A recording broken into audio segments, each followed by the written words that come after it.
And welcome back, everyone. I'm Steve Gifford, and I'm joined once again by Brandi Mandato, candidate for state senate for the 34th district. 34th district represents Wallingford, North Haven, East Haven, and portions of Durham and North Branford. Now, Brandi is fairly unique, I would say, in that you've never run. I think your name has never been on a ballot before, ever. You've never run for local office, state office, anything, which is fantastic in a politician, I think.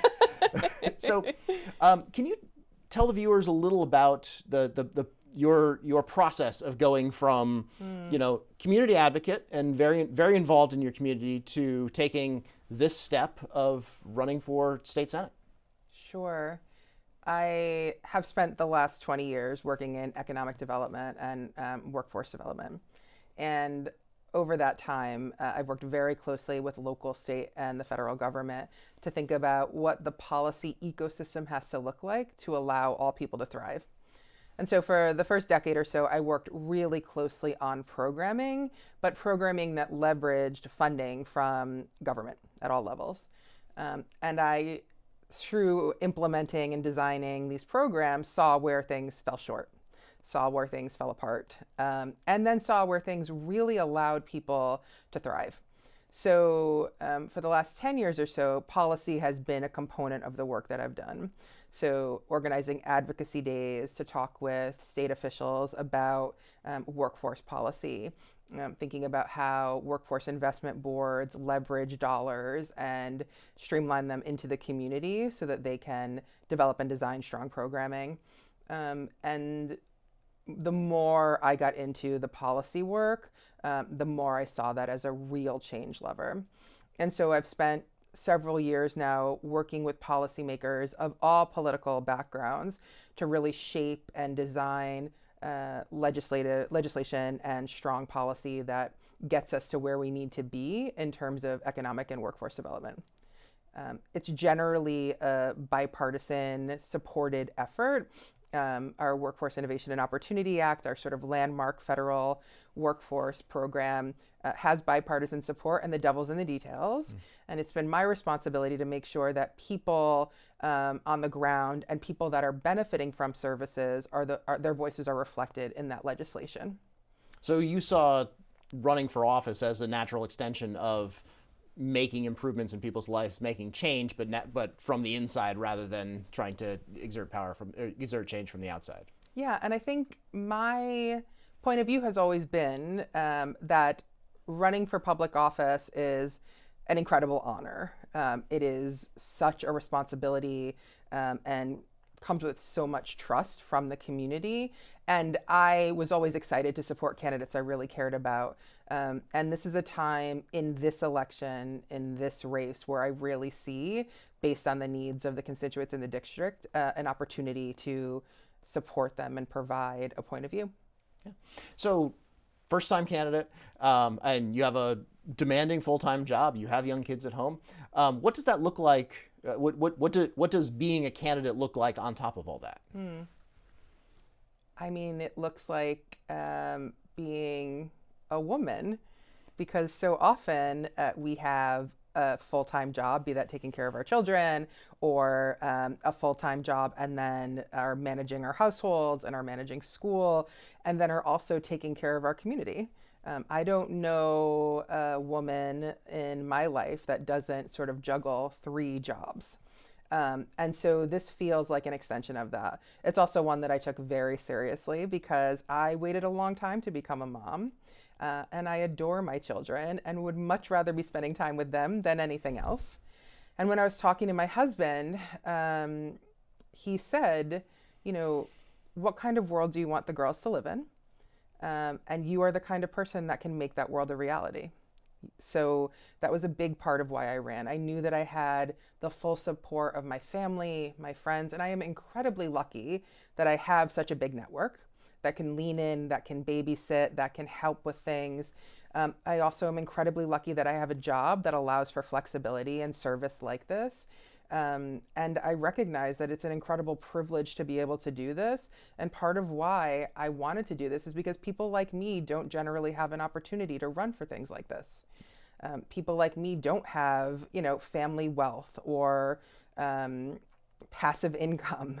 I've worked for everything I have. And so I know what it means when we get an unexpected electric bill. I know what it means when the car breaks down.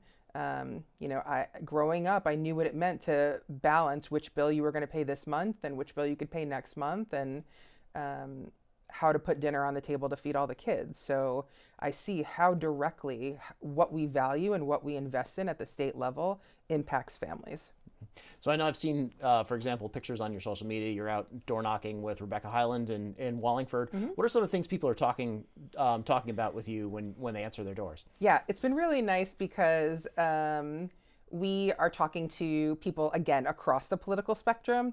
And this may come as a surprise. Everybody's talking about the same thing. Everybody is talking about affordability. Things are so expensive right now. People are worried about being able to pay their bills. They're worried about being able to pay their rent and put food on the table. People are worried about the quality of public education. They want to make sure that we're investing in our public education and also recognize that it is unsustainable to continue to put that burden fully on taxpayers. People are, again, struggling to make ends meet. They care a lot about healthcare, being able to access healthcare, being able to access mental health care and support themselves, their families, their children. And they're asking really good questions about things that they care about across the board. And so that's what I've appreciated the most. I am not going to be an expert in everything. And so it is my responsibility to make sure that I'm listening to people and reflecting the values and the views that come from this district. How do you handle partisanship on the door? Like you get somebody who's like, well, yeah, I would never vote for a Democrat. How do you approach that? I've gotten that for sure, and I ask why, and then a couple things usually happen. One, they'll talk about how they're unhappy with the way the state is moving right now, and I will talk about my record. And I think we have become so divided in terms of politics. We will talk about the R and the D more than what the person's voting record is, what they're working on, and what their background is. And so I think I'm sort of unique in the sense that I come from a very working class family, and I've done work to help advance people through my career. And so we talk about the issues. And when we talk about the heart of the matter, the differences melt away. And I think that there are many people that benefit from continuing to help us think that we are way more different than we are alike, that we should be afraid of each other, or that we have different goals. And in some cases, we have different goals. But across the board, people want to live healthy, fulfilling lives. They want to see the people they love taken care of, and they want to be part of a community. So as a first-time candidate, you've been obviously professionally you've interacted with elected officials and politicians before. As a first-time candidate, you're interacting with politicians and elected officials even more now. What are you seeing that kind of sets you apart from some in terms of motivations from some of the people you're meeting, that maybe they came to politics or elected office from a different angle than you? I think there are lots of elected officials that have their hearts in the right place. I think what makes me maybe different in some ways is that I come to this because I have had to fight my way here. So I have seen the people I love really struggle with systemic issues like the affordability we talked about, things like a war on drugs that decimated communities instead of providing resources and support, things like an education system that didn't prepare us for next steps. And so I come to this having lived and experienced what so many people in Connecticut live and experience. And I have been able to develop an expertise through policy work I've done in a variety of states and nationally on what works, what doesn't, where it works, how it works. And I think that is unique. I also do not have career aspirations for my political efforts. I don't want to be governor. I just want to serve my community, and then make sure that there is a plan for someone else to serve our community, because my perspective isn't always going to be the most important one. I want to make sure that we have good representation in Hartford, and what matters most is that we have people fighting for all of us back home. That's so important. Yeah. Yeah. How have you seen the national political race impacting the local races in the district, or have you? I think when I talk to Democrats, there's a lot of excitement about Vice President Kamala Harris running. People feel re-energized and like there's momentum there. I think when I've talked to Republicans, very rarely have we talked about the national race, actually. We've spent a lot of time talking about locally where we're falling short and where we need to show up. I think my own experience sort of becoming a mom during a Trump presidency, living on Long Island through COVID and through January 6th, I have seen Trump do an exceptionally good job of dividing us, of making us think that there is something wrong with being different, that there is something wrong with your neighbor. And I'm hearing that a lot from older folks on across the political spectrum.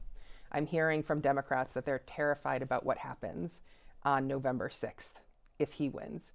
And I'm hearing from Republicans that they're terrified about what happens on November 6th if she wins, because we have been told that not only is this sort of, this is American democracy, but this is a fight for democracy. And I think what we lose there is that we are Americans. We make up this country. When we come together, we have the kind of power to support each other, to love each other, and to disagree, but to really, of the people, by the people, and for the people means us. Got it. So we're less than 80 days out from the election, Sure. Which you have conveniently right up behind us for November 5th. Yep. What are some of the things that you're going to be doing in the really less than 2 months Yes. that we have coming up? Yep. To get out and be seen by the voters? The plan is that voters in District 34 will see more of me than I want to see of me. So I will be everywhere and doing everything. So lots of door knocking, lots of phone calling and text messaging. I know we all have 100 missed texts from everyone in the political arena. And the goal of that is that you'll get to know the candidates and that you'll get to talk to us and ask us hard questions. We should be able to answer them. We should be able to tell you why we want your vote, why we are going to earn your vote. And so a lot of that very accessible on my website, very accessible through meet and greets you can find, but really trying to connect with folks to talk about what their needs are and how I know that I can work to help make this a better place to live, a better Connecticut for all of us. So, and Brandi Mandato, candidate for state senate, where can people find you online or on social media? Yeah, mandatofor34.com is our website. And if you Google Brandi Mandato, it's spelled right there. You can find my Facebook. We have a TikTok. I don't run it because I'm not young enough. We have an Instagram. So lots of ways to find out more about me, about the campaign and what I stand for. And I'd really love to talk to as many folks as possible so you can hear what my goals are and how I would like to represent this district. I would love to be of service. It would be an incredible honor. Well, Brandi Mandato, thank you so much for joining us. Thank you for sharing that information. Thank you, everybody, for joining us. Thanks, Steve.